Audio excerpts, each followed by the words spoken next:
Magazine అని greatest humour magazine in the world. అంటే నన్ను చాలా ఇన్ఫ్లుయెన్స్ చేసింది ఆ magazine.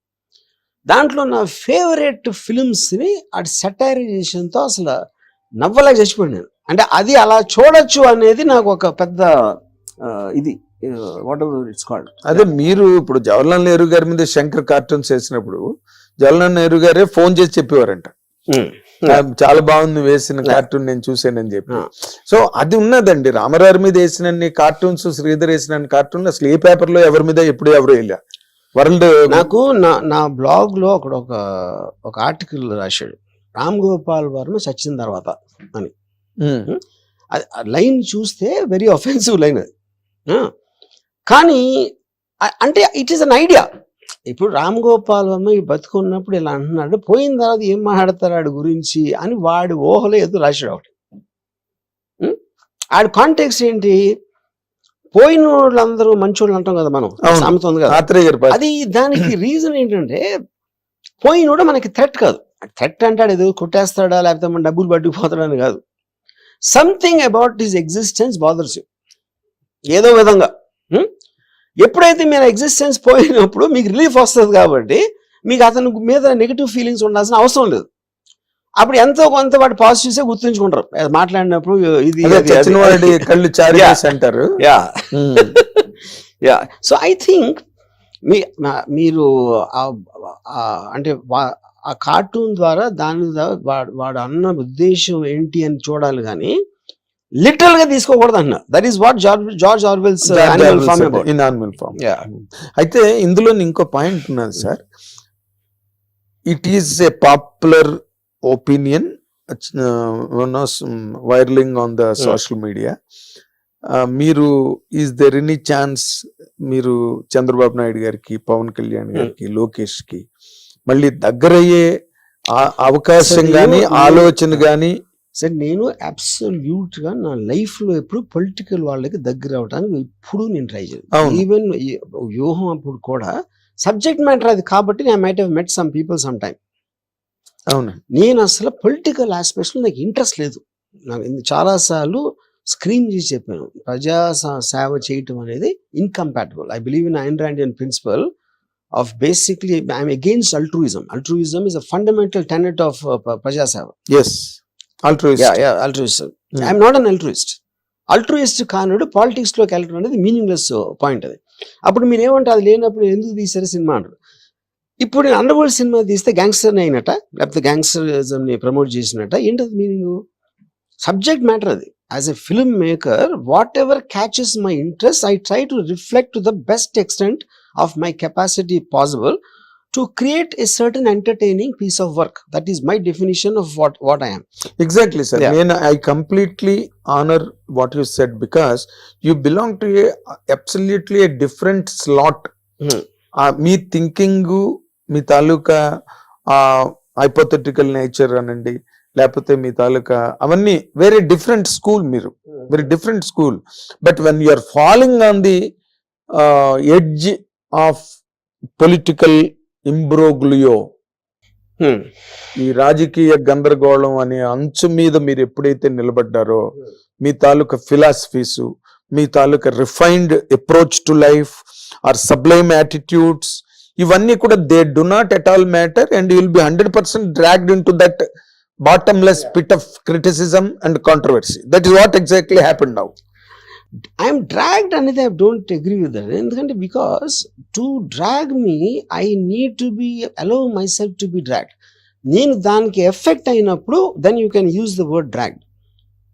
I am not affected, you know, because ఇప్పుడు దామలు వచ్చి మనం కొడుతున్నాను అనుకోండి, maybe momentally you might feel an irritation a particular time లో, but I don't think that దామలు wrong అన్న. ఎందుకంటే they are part of the same ecosystem అన్నాను. Of course. అది నేను అలా చూస్తాను. మీ తాలూకా స్పెక్ట్రమ్ ఆఫ్ అండర్స్టాండింగ్ చాలా లార్జ్ అండి, చాలా బ్రాడ్. మీరు ఎవరెవరు చెప్తున్నారు? Lot of people must have not heard that. Animal farm గురించి జార్జ్ వెల్ రాశాడు, 1984 అని ఒక నవల్ రాశాడు, 48 లో రాశాడు 84 నావల్.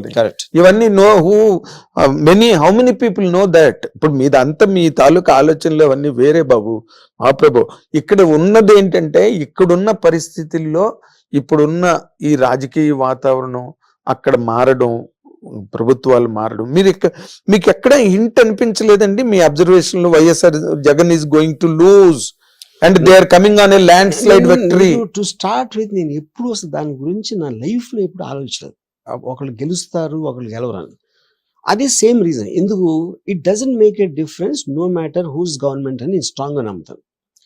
నేను నా ఏజ్ కి అట్లీస్ట్ 14-15 గవర్నమెంట్ చూస్తుంటాను కదా. నాకు ఏ గవర్నమెంట్ వచ్చినా నా లైఫ్ స్టైల్ కానీ నాకు తెలిసిన వాళ్ళ లైఫ్ స్టైల్ మారటం అనేది ఇంతవరకు చూడలేదు. సో అప్పుడు అది వచ్చినప్పుడు ఒక ఎంటర్టైన్మెంట్ పీస్ లాగా అవుతుంది కానీ గవర్నమెంట్ లో ఎవరు ప్రైమ్ మినిస్టరా, ఎవరు చీఫ్ మినిస్టరా, ఎవరు ఎమ్మెల్యే ఏమీ డిఫరెన్స్ పడదని నేను చాలా స్ట్రాంగ్ గా నమ్ముతాను. అందుకని నేను పట్టించుకోను. మీరు అంటే దిస్ ఈస్ క్వైట్ వియర్డ్ గా ఉంది సార్ ఈ statement, with all due regards to you. ఎందుకంటే ఇప్పుడు గవర్నమెంట్స్ మారినప్పుడు నేషనల్ బ్యాంక్స్ నేషనలైజ్ అయినాయి, లాట్ ఆఫ్ రిఫార్మ్స్ కంట్రీలోకి వచ్చినాయి. టాప్ యాంగిల్ లో ఓవరాల్ గా వచ్చిన effect is different, one individuals life style is different. అందరికీ కలిపి ఒకటి జరిగింది అనుకోండి, దాని మీద మీకు పెద్ద ఎఫెక్ట్ ఏం రాదు. At will be completely dissipated. అంటే ఇప్పుడు నేను సపోజ్ మీరు మీ లివింగ్ మెమరీలో ఫలానా ఇప్పుడు వచ్చినప్పుడు ఎప్పుడు వస్తాయి మీకు సర్కమ్స్టాన్షియల్ థింగ్స్ కూడా మారుతాయి. కోవిడ్ అనేది అన్ఎక్స్పెక్టెడ్గా వస్తుంది. అప్పుడు మీరు తీసుకునే డెసిషన్ ఫలానా వేరే వాళ్ళు ఉంటే సీఎం బెటర్ అయ్యేదా లేకపోతే వేరేగా అయ్యేదా, అది that is debatable. But overall గా అందరూ కూడా they are also working for the people. వాళ్ళ దాంట్లో వాడి పర్సనాలిటీ మారచ్చు. ఇప్పుడు డొనాల్డ్ ట్రంప్ అంత ఇరిటేటింగ్ పర్సనాలిటీ అని చాలా మంది నమ్ముతారు. ఆడ్ స్ట్రాంగ్ డెసిషన్స్ తీసుకున్నాడు అని ఇంకోటి అంటాడు, ఇంకోటి ఎవడో ఏదో అంటాడు. Same thing happen with Hitler also, you know. So the point is ఆ పర్టిక్యులర్ టైంలో మీకు నేను ఇవాళ కలిసినప్పుడు మీకు నా మీద ఒక ఒపీనియన్ ఉండొచ్చు. మేబీ 5 years బ్యాక్ వేరేది ఉండొచ్చు, 5 days బ్యాక్ వేరేది ఉండొచ్చు. నా గురించి ఏదో వార్త చదివినప్పుడు మారుతుంది. మళ్ళీ ఎల్లుండి ఎవరో మీకు ఏదో చెప్తే అప్పుడు మారుతుంది. కంటిన్యూస్ చేంజింగ్ దాంట్లో మీరు చేయలేరు. అవును అవును. అంటే నేను ఇందాక మీరు అన్నదానికి నేను ఇప్పుడు గవర్నమెంట్స్ ఏమి మారు, గవర్నమెంట్స్ ఎంటర్టైన్మెంట్ పీస్ అన్నప్పుడు నేను అనేది డైరెక్ట్ ఇండివిజువల్ కి ఎఫెక్ట్ పడదంటున్నాను. It will work on a policy. ఇప్పుడు ఫర్ ఎగ్జాంపుల్ ₹2 బియ్యం ఇచ్చారు అనుకోండి, అంటే నాకు నిజంగా దాని గురించి అంత రామగారు ఇచ్చారు, తర్వాత రాజశేఖర రెడ్డి గారు కంటిన్యూ అది చేసినప్పుడు మేబీ దట్ పర్టిక్యులర్ ఇప్పుడు నేను ఏదో ఒకటి విన్నాను, నాకు నిజంగా తెలియదు నిజం కాదు. I'm just giving example. What is it? Ration బియ్యం నాకు ఎవరో చెప్పారు, వీళ్ళు ఇస్తే వాళ్ళు మంచి బియ్యం కొనుక్కుని ఈ బియ్యాన్ని వేరే ప్రైస్కి అమ్మేస్తున్నారు అని ఎవరో చెప్పారు. మీరు ఇప్పుడు మీరు పేదవాడు అనుకో మీకు ఇచ్చానండి ఒకటి ఏదో నాకు ఆ టైంలో. సపోజ్ నేను ఒక అందరికీ ఇది కావాలి అని నేను అనుకున్నాను. ఎవరు చెప్పారు నాకు? ఎవరు పక్కన అడ్వైజర్స్ చెప్పారు, వీళ్ళందరూ ఇచ్చారు. క్యాలిక్యులేటర్ ఇచ్చాం అనుకోండి చిన్నపిల్లలకి. సపోజ్ ఆ క్యాలిక్యులేటర్ ఆడు బఠానీకు దానికి అమ్మించాడు అనుకోండి ఒకవేళ, అది డిఫీట్స్ ద పర్పస్ కదా. కానీ దాన్ని మీరు ఎలా ఆపుతారు? సో మీరు వాళ్ళ గురించి అనుకోవటానికి వాళ్ళు ఏమనుకుంటున్నారు అనే దానికి ఈ సినిమాలో మేము ఎందుకు తీసాం, ఎందుకు ఫ్లాప్ అయింది అన్నంత డిఫరెన్స్ ఉంటుంది. అవును. ఎవడన్నా కూడా సినిమా ఫ్లాప్ అవ్వాలని తీస్తాడా? ఎవడు తీయడు. ఏ పాలిటీషియన్ అయినా ప్రజలు ఎదురొస్తుందని చేస్తాడా? ఒక పాలసీ చేస్తాడా? ఎందుకు? అదే చెప్తున్నా, సేమ్ థింగ్. అదే అప్పుడు మీరు మీ క్యాలిక్యులేషన్ లో మీరు తప్పవచ్చు. అప్పుడు సినిమా ఎంత కష్టమో అనలైజ్ చేయటం, మీ పర్సనల్ లైఫ్ లో మీ పెళ్లి డెసిషన్ కూడా అంతే కష్టం. ఏ డెసిషన్ తీసుకున్నా అవుట్కమ్ మీరు మెజర్ చేయలేరు. That is where Jagan got totally damaged and defeated. అది కాదు సార్, అది మీరు అంటున్నారు. I don't know. ఇప్పుడు that is what you would like to believe అంటున్నా. It happened sir. It happened, but అదే రీజన్ అని మీరు ఎలా బల్లగొద్దలు కూడా చెప్తారు మీరు? ఇప్పుడు ఎందుకు ఫెయిల్ అయ్యారని కూడా ఒపీనియన్ డిఫరెన్స్ ఉంటాయి కదా. నాకు తెలీదు, I don't want to know also. నేను ఏమన్నానంటే ఇప్పుడు ఒక సినిమా రిలీజ్ అయిందని, నేను సినిమా ఉంది కాబట్టి ఎగ్జాంపుల్ వేస్తా. ఒకడేమో అసలు సినిమా మరీ లెంగ్త్ అయిపోయిందని అంటాడు, ఇంకోటి సెకండ్ హాఫ్ పండలేదు అంటాడు, ఇంకోటి సెకండ్ హాఫ్ బ్రహ్మాండంగా ఉంది అంటాడు, ఫస్ట్ హాఫ్ బాగాలేదు అంటాడు. ఇన్ని రకాల ఒపీనియన్స్ సేమ్ దాని మీద వస్తే ఏ పర్టికులర్ రీజన్ తో ఫెయిల్ అందని ఎవరన్నా ఎలా ఖచ్చితంగా చెప్పగలుగుతారు? Same thing with goes political party. అవునండి, మీ ఒపీనియన్ మీరు క్లియర్ గా చెప్పగలుగుతారు కానీ you can't speak for every one.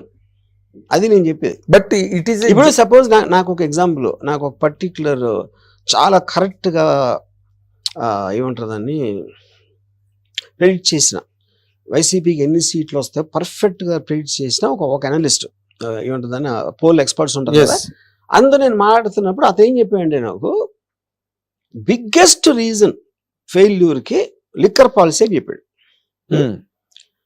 Liquor policy ఎందుకు అంటే, ఇప్పుడు జగన్ గారు ఏమనుకున్నారంటే లిక్కర్ ప్రైస్ పెంచేస్తే ఆ పెంచేయటం వలన డిస్కరేజ్ అవుతారు, అంత ప్రైస్ పెట్టి కొనాలా అని. అప్పుడు ఆ కొనలేకపోతారు, అది ఇంట్లో వాడతారు, అప్పుడు వైఫ్ వాళ్ళందరూ హ్యాపీ అవుతారు, ఫ్యామిలీస్ ఆడవాళ్ళందరూ హ్యాపీ అవుతారు. అదొకటి. రెండోది, కొత్త ఇప్పుడు ఎలాగో లిక్కర్ అంత ట్యాక్స్ అదే వాటికి ఇస్తున్నాం కాబట్టి వాళ్ళ ప్రాఫిట్స్ మనమే తీసుకోవడానికి మనమే బ్రాండ్స్ పెడదామా ఏదో ఇలాంటి 2-3 అంటే నాకు క్లారిటీ తెలియదు. అప్పుడు తను ఏమన్నాడంటే, ఇది ఆయన అనుకున్నారు, జనం ఏమనుకున్నారు, వీళ్ళు రేట్ పెంచితే ఇంట్లో తిండి కూడా పెట్టమా అనేసి దానికి ఖర్చు పెట్టారంట. ఒకటి. రెండు, ఆ మంది ఏదో బాగాలేదు, ఆ బ్రాండ్ అలవాటు లేదు, ఏదో కారణంతో ఆ కోపం వీళ్ళ మీద చూపించి వీళ్ళని కొట్టేవారు, ఎవరు భార్యల్ని. అప్పుడు వీళ్ళు భర్తల్ని వదుకోలేరు, అప్పుడు ఎవరిని వదుకోగలుగుతారు, జగన్ వదుకోవచ్చు. ఇప్పుడు ఇదా కాదా నాకు తెలియదు, కాదు నేను చెప్పేది ఏంటంటే, ఇది నేను ఎందుకు కనెక్ట్ అయ్యానంటే, నేను డ్రింక్ చేస్తాను కాబట్టి, నేను పర్సనల్ గా. ఇప్పుడు నేను డ్రింక్ చేయకపోతే అదే ఎలా అయినవ్వండి అనేది I'm not very sure about it. అదే నేను చెప్పేది. సో ప్రతి ఒక్కటి కనెక్షన్ వాడికి వేరే వేరే రీజన్స్ ఉంటాయంటున్నాను నేను. ఇప్పుడు ఇందులోనే సార్, మీరు అందాక ఓ మాట మనం బిగినింగ్ ఆఫ్ ది డిస్కషన్ లో, అప్పుడెప్పుడో నేను చేసిన దానికి ఇప్పుడు రియాక్షన్ ఏంటి అన్న దాని మీద పాయింట్. ఇప్పుడు తిరుపతి లడ్డువే తీసుకుందాం. తిరుపతి లడ్డు 5 ఏళ్ళు it was really blemishes. Tirupati laddu అన్నది that is a sentiment for us, that is a ritual for us all over the world, for lord Venkateswara భక్తులందరికీ. But after they came to power, Telugu Desam, Janasena, BJP కూటమి ప్రభుత్వంలోకి వచ్చిన తర్వాతనే దాని మీద ఒక ఎంక్వైరీ జరిగింది. అప్పటి వరకు తిరుపతి కొండ మీద ఉన్న అధికారులు కూడా మాట్లాడలేదు. ఇప్పుడు దాని మీద అన్ని కూడా రిఫార్మేషన్స్ అక్కడ జరుగుతూ ఉన్నాయి. ఆ యాంగిల్లోనే ఇప్పుడు, because they are in to power now, all that was ridiculed, that all that was derided, disdained, everything is coming to surface now. దాన్ని can anybody challenge it sir? Challenge what exactly? ఇప్పుడు ఆ రోజున తిరుపతి లడ్డు 5 ఏళ్ళు జరుగుతున్నప్పుడు తిరుపతి అధికారులకు తెలియదా కొండ మీద జరుగుతున్న అధికారులకి? ఇప్పుడు నాకు because I have zero knowledge about that whole aspect of Tirupati laddu, అసలు నేను తెలియదు నాకు దాని గురించి ఏమి. సో అది ఎప్పటి నుంచి అవుతుంది, దానికి కన్సర్న్ అథారిటీ ఎవరు పెట్టారు, అది తెలుసుకోవటానికి ఉన్న ఎవెన్యూస్ ఏమి ఉన్నాయి అనే నాలెడ్జ్ లేనప్పుడు I don't no if I can comment on that. అంటే ఇప్పుడు ఫర్ ఎగ్జాంపుల్ నేను చిన్న ఆఫీసు, నాకేమో మా అయితే 10,000 మంది ఉంటారు నా దగ్గర, వాళ్ళల్లో ఏమేం చేస్తున్నారు కూడా నాకు తెలియదు. ఎందుకంటే నేను I will concentrate on what I think is the most priority చేసి నేను మిగతా వదిలేస్తాను. అవునండి. I will suddenly get to know one day ఇది జరిగిందని. మీరు ఏది చెప్పినా నేను నమ్ముతాను సార్, ఎందుకంటే I know you very well. Not today. మీరు శివ సినిమా చేయకముందు దగ్గర నుంచి, మీరు ఎర్రమంజిల్లో వీడియో ప్యారలల్లో కూర్చున్న దగ్గర నుంచి నాకు తెలుసు కాబట్టి I believe and I understand, I endorse as a journalist. Not that I certify or ratify. ఇక్కడ ఏంటంటే నేను ఈ మాట ఇందాక నేను ఏమన్నానంటే, తిరుపతి లడ్డు పాడైపోయింది, వరస్ట్ క్వాలిటీ వచ్చేస్తున్నది అని చెప్పినప్పుడు తిరుపతిలో అధికారులు లేరా అప్పుడు ఆ రోజున టు అపోజ్ దట్? చెయ్యలా. బికాస్ యథా రాజా తదా ప్రజ. జగన్ అక్కర్లేదు తిరుపతి లడ్డు గురించి, వీళ్ళు పట్టించుకోవడం మానేశారు. ఇప్పుడు అలాగే ఇప్పుడు మీరు ఆ రోజు చేసిన కామెంట్లు కానీ, లేకపోతే మీరు పెట్టిన పోస్టింగ్స్ కానీ to the level of morphing అని అన్నారు, బట్ అది మార్ఫింగ్ కాదే ఎగ్జాక్ట్లీ. మీరు దాన్ని పిక్చరైజ్ చేశారు దాంట్లాగా, and the people 100% call it in general that is morphing. ఇంక దాని మీద డిబేట్ ఏం లేదు. ఇక్కడ ఒక చిన్న ఇదేంటంటే, important thing to understand please. Morphing అనేది you are manipulating an image and connecting various pieces to create another image. Artificial intelligence apps లో కూడా అదేం చేస్తుందంటే, టేక్స్ ఆన్ డేటా, మీ ప్రాంప్ట్ లోంచి ఒక ఇమేజ్ క్రియేట్ చేస్తుంది. అవును. అది ఆర్టిఫిషియల్ లేకుండా కూడా the technology is very old, extremely old. మన కటింగ్ పేస్టింగ్ టైం లో కూడా చేశారు. కరెక్ట్. అప్పుడు ఆ ఇంటెన్షన్ లో ఆబ్వియస్ గా, ఇప్పుడు for example CNN, Fox News అనేది ఆపోజిట్ క్యాంప్స్ అనుకోండి అమెరికాలో. ఒక టాప్ జర్నలిస్టులు CNN లో ఉంటారు, ఇక్కడేమో ఉంటారు. వీళ్ళందరూ కలిసి ఒక చోట కూర్చొని మాట్లాడుతున్నట్టు ఒకడు క్రియేట్ చేసాడు వాడు. అప్పుడు ఏంటి అక్కడ ఇంపార్టెంట్ థింగ్ ఏంటి మీరు అర్థం చేసుకోవాల్సింది, CNN ఫాక్స్ వాళ్ళు కూర్చుని మాట్లాడటం అనేది జరగదు, ఎవ్వడు నమ్మడు. కానీ ఇది కూడా చూపించగలుగుతుంది, ఇలాంటి జరిగిందని చూపించగలుగుతుంది అని వాడి ఉద్దేశం అది చేయటానికి. అప్పుడు ఆ ఇంటెన్షన్ లో అంటే కొన్న పవర్ ని డెమాన్స్ట్రేట్ చేయడానికి ఆడు చేశాడా, లేకపోతే వీళ్ళు గురుపుటానికి చేస్తున్న అందరు లోపల కలిసిపోయారని చేశాడా అనే ఇంటెంట్ అనేది ముఖ్యం. చూపించడానికి అది నేను చెప్పేది. అప్పుడు నేను నా మీద ఇందులో ఏ యాంగిల్ తీసుకున్నారు సార్? ఇది ఇందులో when you posted your thing ఏది అదా ఇప్పుడు నేను ఫస్ట్ ఆఫ్ ఆల్ పోస్ట్ చేసిన లేదు నాకు తెలియదు. అదే చెప్తున్నానండి. అది ఇప్పుడు మా లాయర్ కూడా ఏమంటున్నాడు, ఫస్ట్ ఆఫ్ ఆల్ జరిగిందా నాకు ఒక 1 year బ్యాక్ 1000 ట్వీట్ల తర్వాత పెట్టడం లేదు, నాకు ఎలా తెలుస్తుంది? అప్పుడు వాళ్ళు ప్రూవ్ చేయలేదు, ట్విట్టర్ అకౌంట్ లోంచో ఎక్కడి నుంచో అక్కడి నుంచో తీయాలి కదా. అది దానికి మీ లాయర్ ఏమంటున్నాడు, క్లౌడ్ లోకి వెళ్ళిపోతుంది. హిట్ టీవీ యాప్, ఇందులో short news, live news, entertainment shows, movies, digital magazines తో పాటు మీ జిల్లా వార్తలను కూడా ఫ్రీగా చూడొచ్చు. అంతేకాదు KG నుంచి PG వరకు విద్యార్థులకు స్కాలర్షిప్ కూడా అందిస్తున్నాం. ప్రతి వారం 10 మందికి లక్కీ డ్రా ద్వారా ఒక్కొక్కరికి 10,000 రూపాయలు అందిస్తున్నాం. ఇంకెందుకు ఆలస్యం, వెంటనే హిట్ టీవీ యాప్ ని డౌన్లోడ్ చేసుకుని ఫ్రీగా ఎంటర్టైన్మెంట్ పొందండి. Hit TV app. Hit TV app. Please download hit TV app. Hit TV app ని ఫ్రీగా డౌన్లోడ్ చేసుకొని ఎంజాయ్ చేయండి. మీకు నచ్చిన ఎంటర్టైన్మెంట్ కోసం హిట్ టీవీ యాప్ ని ఫ్రీగా డౌన్లోడ్ చేసుకొని ఎంజాయ్ చేయండి. హిట్ టీవీ యాప్ ని డౌన్లోడ్ చేసుకుని ఆస్వాదించండి, ఆశీర్వదించండి. ఇంతమంది సెలబ్రిటీలు హిట్ టీవీ యాప్ ని డౌన్లోడ్ చేసుకోండి అని చెప్తున్నారంటే ఎంత మంచి యాప్ ఆలోచించండి. అమెరికా అమెరికా అమెరికా అమెరికాలో చదవాలనుకునే వాళ్ళకి విశ్వసనీయమైన పేరు మన శౌర్య కన్సల్టెన్సీ. UK లో 1 year masters, UK లో 1 year masters, 2 years work permit up to 5 years visa. Contact Saurya Consultancy. Contact 89851 89851.